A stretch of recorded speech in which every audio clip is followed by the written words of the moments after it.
everyone, my name is Gabriella Deyi, and I am the host of LogiTalk, an ongoing series here at Logitech.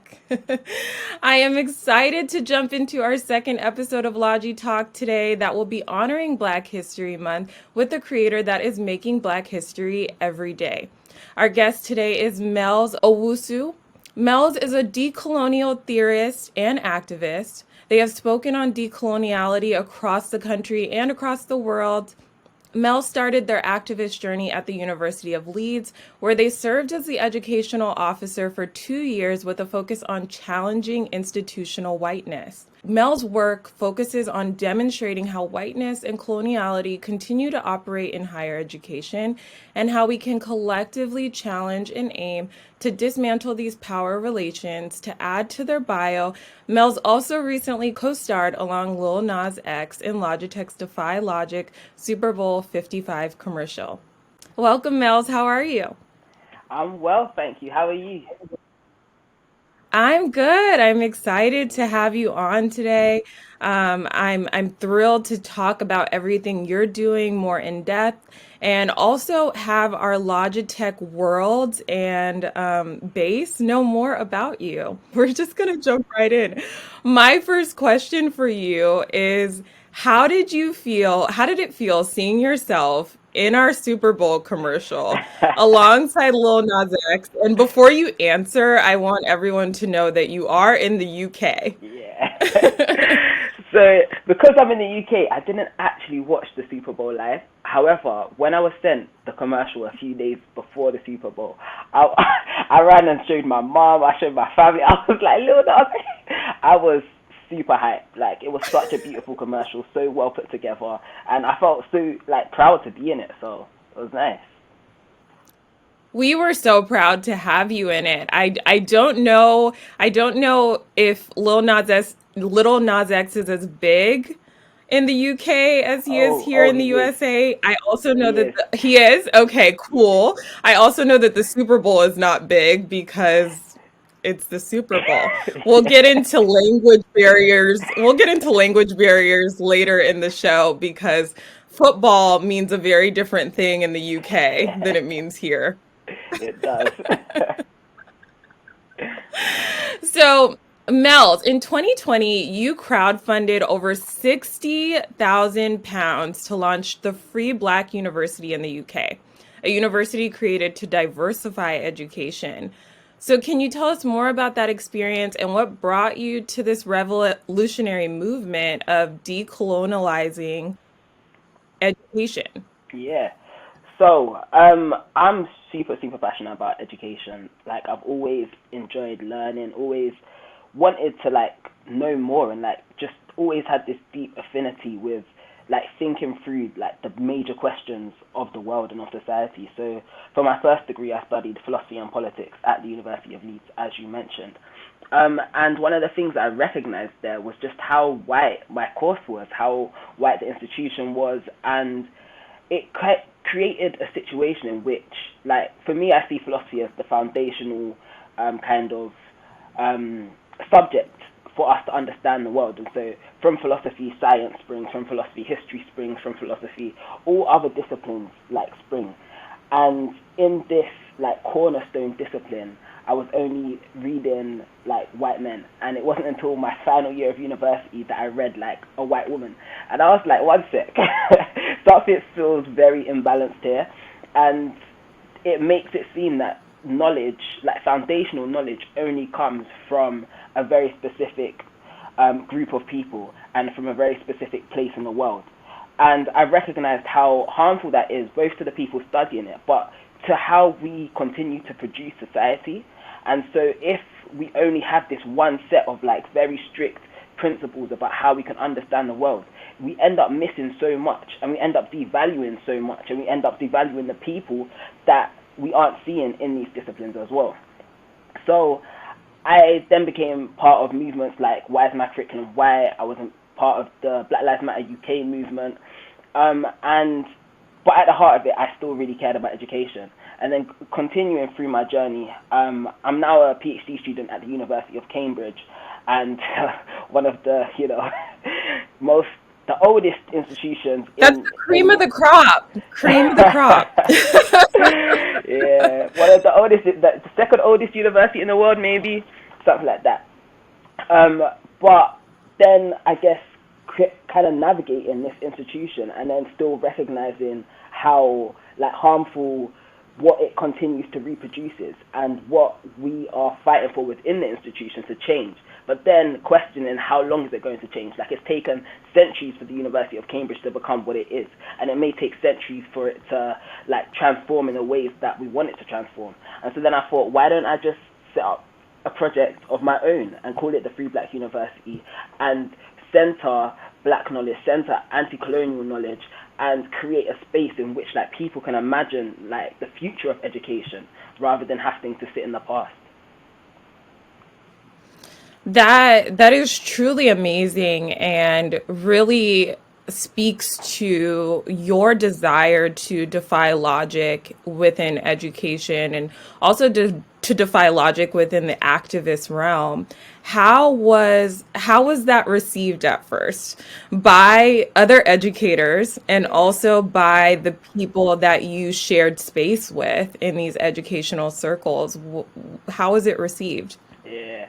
Um, I it was at the start it was a bit tricky, and I think my age played into it, my race of course played into it, my gender played into it, a number of things played into it, and I was trying to advocate for a whole group of students and advocating to these like people that had no affinity with where I'm coming from, and so I went to like a very like poor performing school growing up, and then University of Leeds is like a Russell Group university, and so in the UK it's kind of like the Ivy League of the UK. Um, and then I was interacting with people that I'd never interacted with before, and then not only am I like bold enough to come and be at this institution and take up this education, I'm also bold enough to suggest that things should be different, and that often wasn't always accepted in the way that I wanted it to be. But I think there was just something like it wasn't even some. It was in part like something very intellectual that I was challenging, but it was also just something very like driven from the soul, just driven from like my spirit. I was like, this just doesn't make sense, and I was willing to risk it all to continue fighting for what I believed in, and so I just continued. And as time went on, people started shifting, and now the whole world is talking about like the decolonial movement. The whole world is talking about Black Lives Matter. The whole world is talking about these things that I've been fighting for many years. That is very, very true. And speaking of that shift, how is Black history generally presented right now in education? And how does that harm us all? Yeah. Um.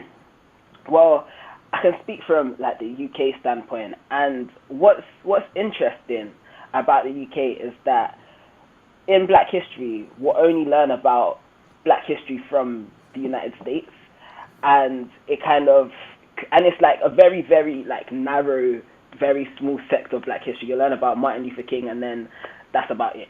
But it's still this idea that like blackness for one is only located in this place like across the pond, like it completely erases like the history of black people within the UK.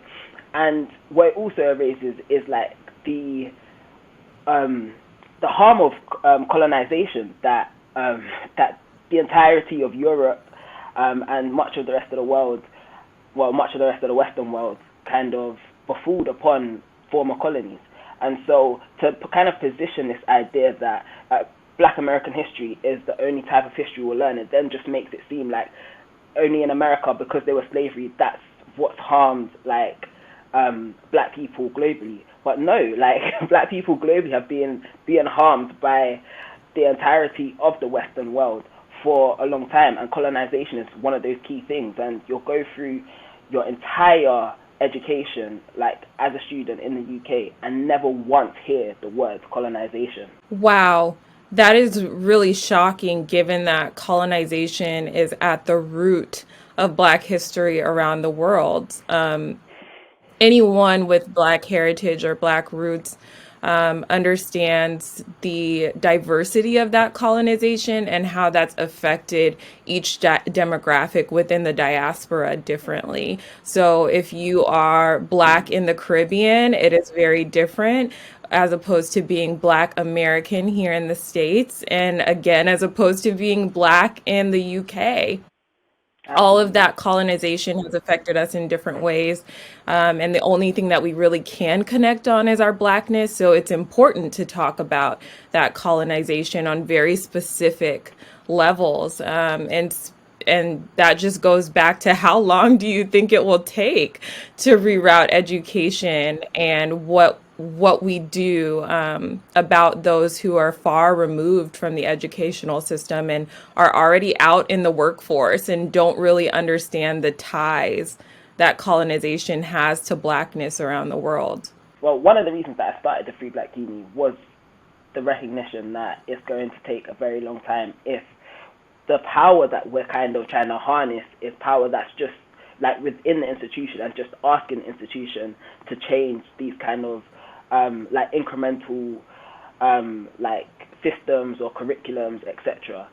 I recognize that what is required for like there to be mass change, well, I hope for there to be mass change is to create something that a university can look to and be like, wow, they can actually do it. Because I think that there's often this fear-based like thinking, like this scarcity thinking as well, like we have to just stay here, like it's dangerous to do something different. And so these institutions have been going on for hundreds of years, and like it's so dangerous to be, because when I went to Cambridge I was just like, wow, like these things that you lot were doing like hundreds and hundreds of years ago are the same things that we're doing today. It's like tradition is cool and fun in some ways, but then there's some places in which we really need to disrupt things. Like when things are harmful, we need to radically disrupt them.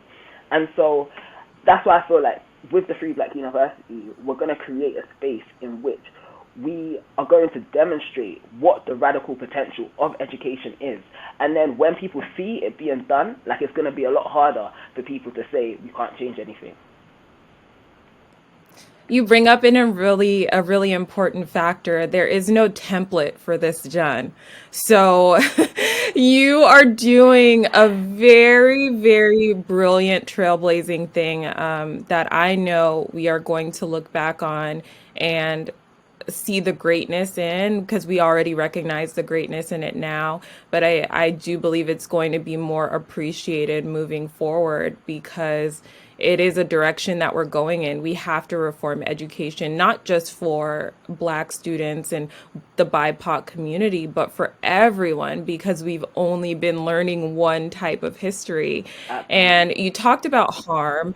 One of the places that the harm of education can really be seen is in the workplace. Mm. So, how does the education system that we currently have in place transfer into the workplace and into our interaction with others? Yeah, I think like community and like lifelong education is like super important.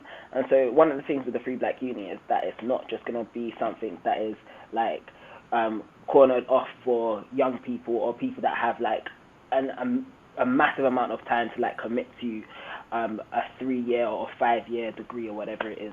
It's gonna be education form that is based in the principle that everybody should have access to education and at any age, at any time in their life. And so it becomes very difficult when um, we're creating these movements within higher education right now, and then people have gone way beyond education and they can't be touched by it. And so that's why I feel like universities as well are going to have to do more work in engaging communities, engaging people that have left university, engaging, because we all, like, I think that learning is honestly the most freeing and liberating thing that like anyone could ever do. Like I think it's so beautiful, like it's so powerful to like have your brain work in like amazing ways. And I think that if it's done in the right way, and if people have access to it and people have time for it, like there's no fee barriers, there's no money barriers, and it's engaging and fun, then I don't see why people wouldn't want to explore different things. Like when it comes to Black Lives Matter movement, people are always looking for things to understand more about it, understand like how they can do better, how they can be anti-racist and so on. And there's going to be so many other things that are like that are important to our very real kind of like societal situation. And a lot of these things about how we change the world can come from the imagination that education like kind of gives us a gateway to. You speak of institutions really engaging others in their practices so that everyone can feel a part of this movement. It begs me to wonder, here in the States, we have many predominantly white institutions, especially our Ivy Leagues. They are struggling to figure out diversity. And I'm wondering what are some other steps past engagement that they can take to diversify education, but also protect the Black students that are in their pool already at the same time, and protect them in terms of physical retaliation, mental trauma, retaining their focus for their educational track, their major educational track. How do we educate that general public at these white institutions, but also protect Black students from the harm of that regeneration of history that truly is traumatic to learn and understand? Absolutely. It's a big question. It's a difficult one as well because I guess it's just the Sorry question. about that. But no, it's a really important one because the question of whether something that is built on and based within like structural like harm and is built upon like the violences that um have been put upon like people of color and Black people and indigenous people for centuries, can it ever be a space in which Black students of color feel safe and feel like at peace? And I think it's a question that I'm continuing to ask myself, and whether Cambridge is ever a space in which a Black student can feel like at peace and safe it's a question. But I think some of the things that are necessary and can be done is the importance of Black academics within institutions is like crucial, and Black academics that are able and have the capacity to and desire to support Black students, and not to say that they all have to, but to say that is, to me, that has been the most important resource. Like having Black women within institutions that have been there to support me, and like, I wouldn't be at the place in my educational journey had I not had the support of Black women throughout institutions. But then often these Black women within these institutions will come under their own personal like harms from their staff, from other staff members, from the university, will be lumped with all of this anti-racist work to do on top of all of their other work, and so it's just such a difficult cycle. And so I don't know. I would definitely say that having those Black academics there is important, but then how do we then protect the Black academics who are supporting and protecting the Black students? It sounds like you're really talking about decolonizing from the inside out, which is an incredibly different conversation to have, but something to think about within this. Because it's one thing to have this education out there, it's another thing to think about who it affects and how it affects everybody in that ecosystem. So, my last controversial question in that realm is going to be, do you think that decolonization of the entire education system would end higher education as we know it? Absolutely. I don't say it on too many public platforms, but the success of the decolonial movement is the demise of higher education. It's the demise of education as we know it in every way, shape, and form. It's beyond, because education, and like going back to this kind of understanding of defying logic, like education is based on this idea of logic, and it's based on this idea of like Western rationality. It's based on this is the truth and everything else is just like nonsense. And so if to decolonize that is to rupture that relationship with knowledge. It's to rupture that relationship with logic. It throws absolutely everything into question. And once we're able to actually throw everything into question and see the harm that the current system has caused, like, because I always believe that the harm that the system is causing is not like a presentation of the system being needing to be fixed in some ways. Like, it's just a representation of the system at its heart.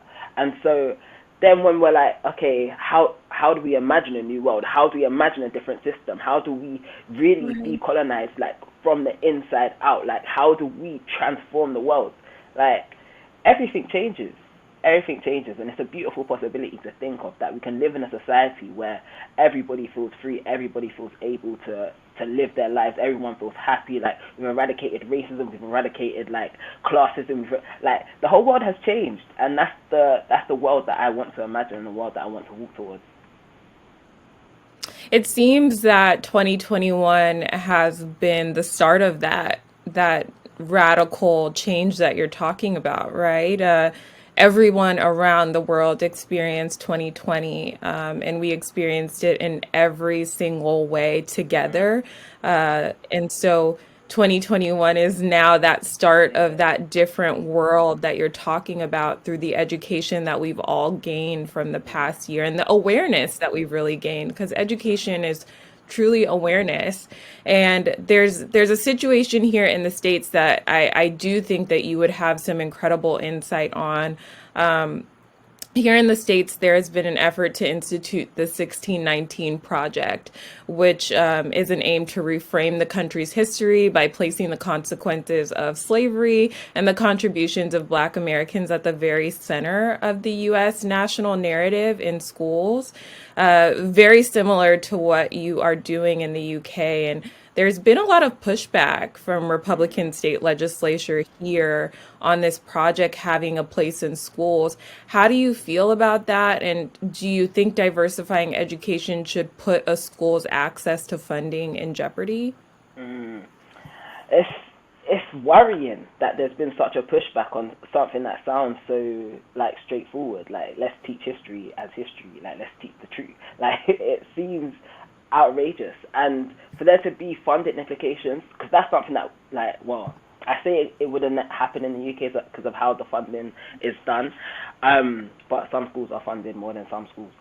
But for any legislation to have an effect on that, that's terrifying. Like, it honestly, it boggles my mind. Like, people should have access to education. Everybody should have education should be accessible and free to all. And education that's not just education of, like, a certain sect of society, innit? An education that is honest, education that is open, education that deals with the real hard, difficult aspects of the past that we need to unpack in order to move forward. And I guess it just represents the fear that of this new world. Like, it represents what the power that is actually held within education. Like, people wouldn't be angry if they didn't think it was going to change things, and things need to change. I think most of us have accepted in 2020 that things really, really need to change. And they are. I think just that project being put forth alone is really showing us what the future of education is Yeah, going to look like. absolutely. And that fight is just a resemblance of what we're going to have to push for, and what we're just going to have to keep fighting against to have that become a reality. So, what do you see education looking like in the next 10 years? From what you just see in the UK, like the progression with Free Black University, how do you see that moving forward? And really keep in mind telling us what the reception is to it, as Yeah. well as how you see people enter your system and how you see them come out. hmm hmm the future of education in the next 10 years. Do you know what? I truly think that anything can happen. I guess the way that I organize and the way that I strategize and the way that I imagine is by holding, like, a feeling of what I'm walking towards. And I think trying to defy logic both in the project itself but also in my own approach to it. I don't have these graphs of exactly what everything is going to look like in 10 years, because the world is changing, the universe is changing. Like, there's so much going on. And if I have this feeling of what freedom like feels like, if I have this feeling of like what revolution, what powerful education, what transformative education feels like, then every single day I can walk closer towards that. Every single day I can use not just my intellect, not just my mind, I can use my intuition, I can use like things that I guess the education system that I've learned in and that I've been schooled in has told me are incomplete. Things that they've told me are ridiculous, basically. I can use those faculties. I don't just use logic. I don't just use what these Western sciences have told me is true. I can use all faculties and walk towards that feeling, and then see what happens when we get there. Because I feel like things that are gonna change the world, things that are gonna like transform society. If I had the blueprint right here, then I don't think it would be as exciting, one. And I feel like everyone would have done it before. So I'm walking towards it without an absolute blueprint, with a feeling, with an intention, with clarity, with continued work, continued energy and effort put towards like this project, and walking towards it with people as well that hold that same feeling, that hold that same energy, and believing that we're held to create the most beautiful, radical organization that maybe the world's ever seen. That is an exciting thought to have, because just as education is changing, the way we're learning is changing because of the pandemic. So many families across the globe are having to resort to online learning, which is extremely radical for many of us. And with that, the thought of decolonizing education, I think, has escaped the curriculum in the foresight. So, what are some tools that parents, educators, and learners at home can add to their schedules without adding to the already complicated situation that is that online learning obstacle, so that as we're transforming education, we're also going along with the way that we're transforming the way we learn? Mm. Um, I would definitely say there's a lot of free resources out on YouTube and online about different histories, and I could spend hours searching Google for like different kind of pre-colonial historical beliefs and all of that kind of stuff. But those things might be a little bit difficult for young people to engage with. But there's more books coming out that are representative of different histories of different people, and I think books are like honestly the best thing ever. Like, definitely the digital space is important, but ebooks, especially ebooks, audio books, that kind of thing. But books are so important, Yeah, so we would call necessary. them audiobooks. Audio books, cool. Yeah, we would call them audiobooks here. Cool. But yeah, but nothing beats like sitting down and reading like a radical book. And people like Franz Fanon, people like Huey P. Newton from the States, people throughout history that have dared to imagine. People like Octavia Butler as well. Like, if you want to read fiction that's gonna help you imagine to change the world, like Octavia Butler is key. And like finding out everything I can find out about all of these people on the internet is something that truly like helps me shape and mold my vision for what the future could look like. Are people here in the States able to access Free Black University? Yes.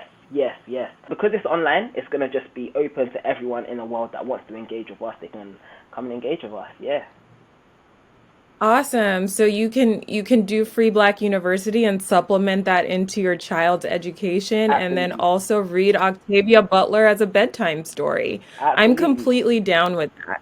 I absolutely. think that that's incredible, and can definitely be an effort as adults in the lives of children to diversify education on the smallest level and have that transfer into the real world. That partnership with adults and children, and Mm, really us focusing on yeah, helping them see the world differently than we saw it, or that we were raised to see yeah, it, makes me think about brand partnerships with what you're doing and how yeah. important those are. So why are brand partnerships like your partnership with Logitech important within the work that you do? Yeah.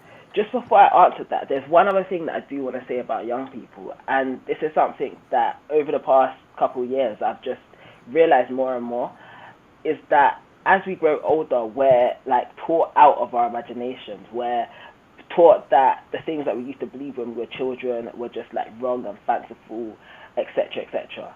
But Yeah. recognizing that, like, because when you said that adult and young person like relationship is so key, and making sure that relationship is equal, because children have so much to teach adults. Like their imaginations are unmatched, and in order to vision a new world, in order to like access liberation, we need to engage the imagination, and no one can do that better than children and young people. So that relationship being equal is key. I learn so much from younger children than I do adults, and even not learning from them educationally, but learning from them about approach. They approach things very Exactly. differently, and that Exactly. approach changes how you receive information. Absolutely. Absolutely. Yeah. So sorry to cut you off. We can go No. into we can go um, into the importance of brand partnerships and what yeah. that means to you and how important that is within the work that you do. Brand partnerships are super important. I guess because in one part, in order to recognize that brands are spaces in which um, the funding of the revolution can happen, in a sense. Like brands can support our work and put us on a higher platform so that more people can access our work, so that our work can be funded in different ways, and so that we can continue doing this work. And so it's often when we do radical work, we're at the margins, and it becomes difficult to sustain that kind of work. Burnout, activist burnout, all of these kind of things are like super prevalent in the spaces that I work in. But with brand partnerships like Defy Logic, it's allowed us to be able to explore different, a different way of working, because the the ability to have such a massive platform, like being next to Lil Nas X, like it's allowed so many people to see our work and respect it a lot more, to see our work and appreciate it a lot more, have that global reach. And hopefully, I'm hoping that this brand partnership continues, and we can see different ways in which Logitech can support the work of the Free Black Community. But I think it's so important because when organizations have statements about like Black Lives Matter, or have statements about they want to support climate justice, or they want to support etc etc, but then they don't put anything behind that, it just makes no sense. It's more harmful than not saying anything at all. And so for organizations to put things behind their words that they're saying is like the most important thing that an organization can do. And so that's why I think it's super important to have these kind of partnerships. Incredibly important, and that's what we're really about here at Logitech, right? Putting actions and solutions behind our words, and more so using those actions and those solutions to inspire us and be innovative with the creations that we make for creators. Yeah. So creators and streamers like yourself, and activists, you are the inspiration behind Yeah. what we create, because you are the solution to social impact and the future of the world's problems, and getting over this hurdle and through this struggle and on the other side of a very different world, a very different Hmm. envisioned society. And speaking of action, I wanted to ask a little bit more about your form of activism that you've taken offline and that you have incorporated also in your Free Black University, and that is the use of grime. I don't think many of us in the U.S. know what Yeah. grime is, so please explain that, and uh, also tell us how you incorporate that into your education yeah. online. So grime is a form of music. It's, I guess, has somewhat of a relationship with hip hop. It's got a relationship with garage music as well. I don't know if garage was big in the US, but it was big in the UK. It's music. Is It's like garage band music like rock? I'm sorry, is garage band music like rock music? nah. Would that Nah, it's like it's Google it after. UK Garage. Yes, everyone It's should like Google it. vibes, yeah. We'll figure that out. Again, language barrier here. Yeah. But no, grime is very Yeah. similar to hip hop Yeah, in a it's lot quite of similar to ways. hip hop. Yeah, so it's like rap music, and it's the music that I grew up on. It's the music that was kind of like the soundtrack to my childhood, and it's a music that's based in well, it started off in London with young black people, and it's become like a movement. And maybe people have heard of like Stormzy. He's a grime artist. So I have used grime music throughout my kind of activist life as a way to engage different audiences. And so one of the things that I found when studying, like my first degree, was that in the books that I was reading, I was like, these lot are just using the most difficult words to say the most simple things. And I was just like, it's just a barrier towards understanding. And I was like, everybody should have access to this. Everybody should know what Rousseau has to say in this book. Everyone should know what Plato is trying to say here. Everyone should know what all of these philosophers are trying to say and what everyone else is trying to say as well. And so in that, I kind of started making like rap music, grime music, that spoke to the things that I was reading about like on a daily basis as part of my degrees. And then I would go and perform that music at different talks across the country and some across the world as well. And yeah, and I did it in my TED talk as well. But it's just a way of being able to engage audiences that aren't like the traditional academic audiences. Because I'm not the traditional academic, as you may be able to tell. And so I feel like people from my community should have access to the things that I've been lucky enough to have access to as well. I love that. I think that we can all appreciate that because it's about getting education to everyone, not Exactly. just a certain demographic that quote unquote deserves it. And so I commend your use of grime because it speaks to a larger audience and we only have strength in numbers, I always believe. And so I commend you for that. I think that many people should go check out your stuff because I've heard some of it. And I am also like, wow, I wish I grew up with this style of music because it does incorporate so much that we have here in the US. And it's a mix of that. It's something that we can all relate to. So I encourage everyone to go look into grime and specifically go look up Melz's grime. Interesting wording choice for that, by the way.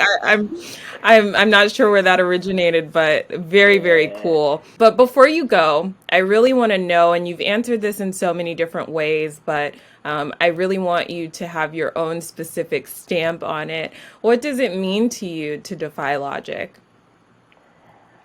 To defy logic means to me, I was like, when it's just the kind of final push, I'm like, this means something. But okay, to defy logic means to push the boundaries. It means to imagine like a different world. It means to push against everything that we've ever been taught, like is true. Everything that we've ever been taught, like is workable. Everything that we've ever been taught, like that we can prove. It means to like go beyond the prove what we can prove. It means to like trust in the unseen. It means to like vision a different world and then run towards it, not knowing where you're gonna end up, but just knowing that that feeling that you're walking towards, that feeling that you're running towards, is better than the world as we know it. Yeah, that better than the world as we know it is something that we're all experiencing right now. Wow, I hear a lot of people say quite often, I want to go back to normal after a year like Hmm. 2020.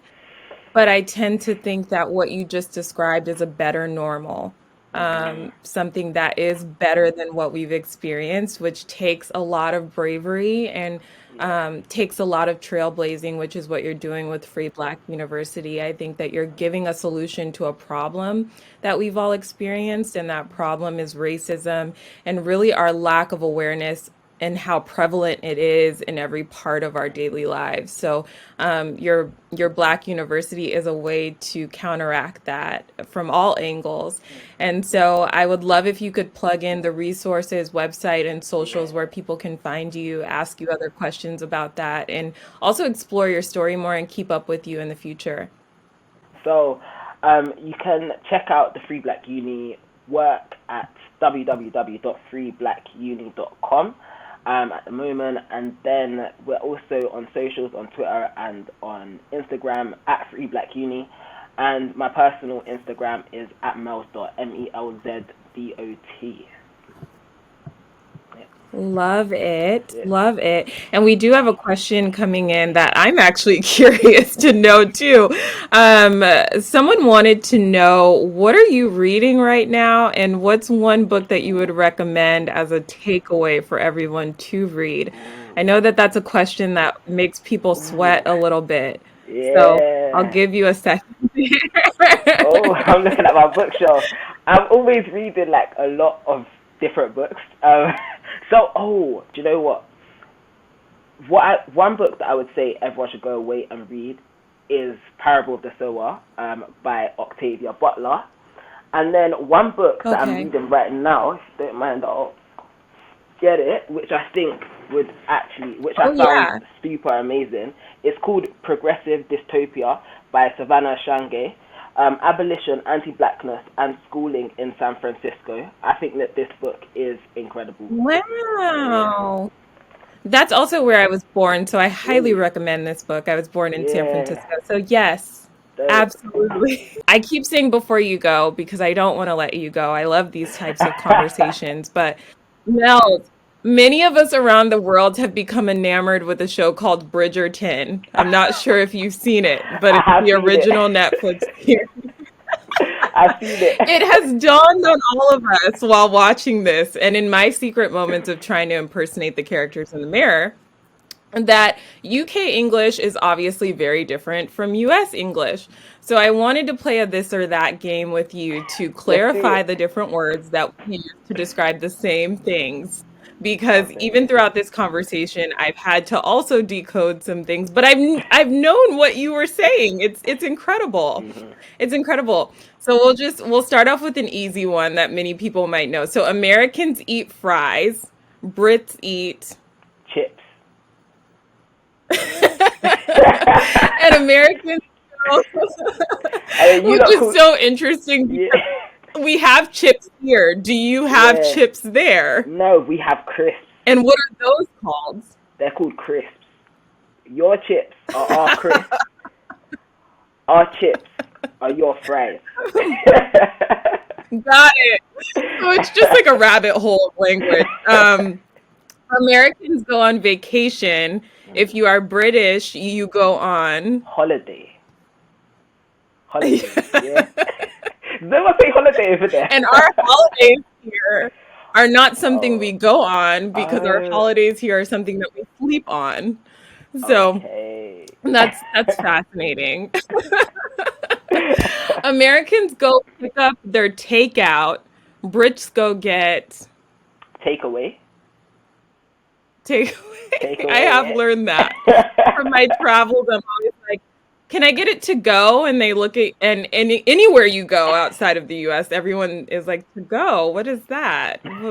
What does that mean? You want to steal from where you're at? I Nah. don't. You want a takeaway.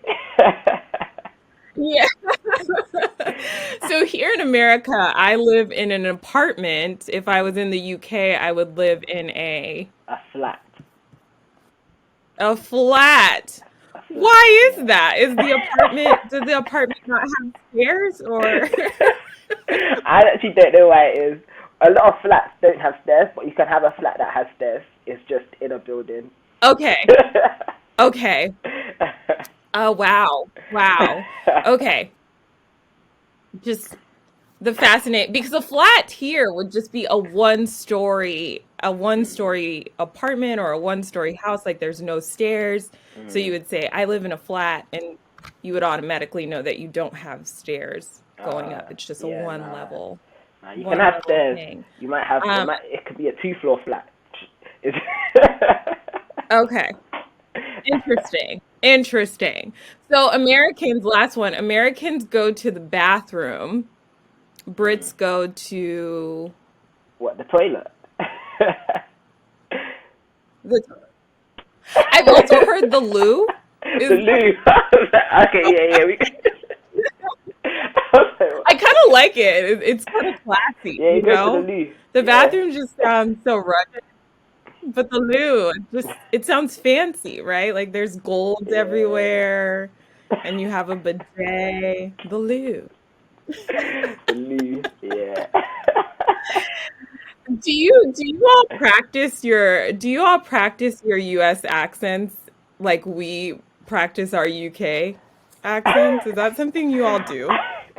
I can't say we do, but I do have a lot of American friends who try and impersonate me often. So it's a thing, isn't it?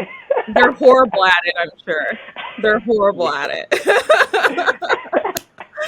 All right, Melz. Well, it was great having you on today. I just really want to commend you for the work that you're doing. You're inspiring us all here at Logitech to create for creators like yourself.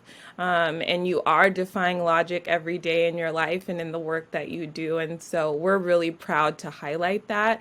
And I hope that you feel eager and continue to push for that because you are creating Black history every single day. Thank you so much. It's been a blessing to be here.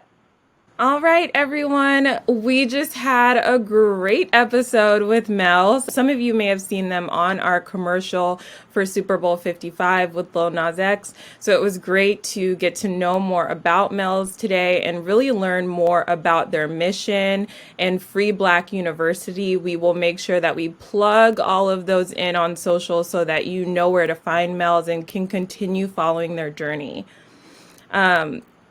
Thank you for joining our Logitech interview, recognizing people who are pushing beyond reason to inspire and change the world.